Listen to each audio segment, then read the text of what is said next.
একদিন হজরত ইব্রাহিম আলাইসাল্লাম আল্লাহর হুকুমে তার স্ত্রী হাজরা আলাইসাল্লাম তাদের কোলে ছোট শিশু ইসমাইল আলাইসাল্লামকে রেখে গেলেন এক তীব্র মরুভূমিতে।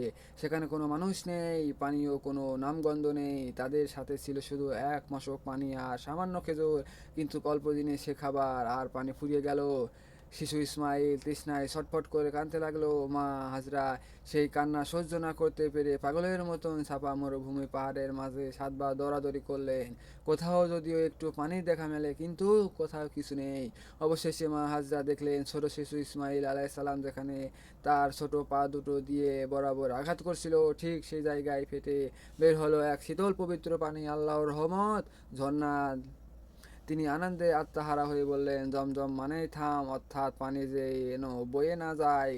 তাই তিনি চারপাশ থেকে মাটি দিয়ে আটকে দিলেন। সেই থেকে শুরু হলো জমজম কূপের বিস্ময়কর ইতিহাস।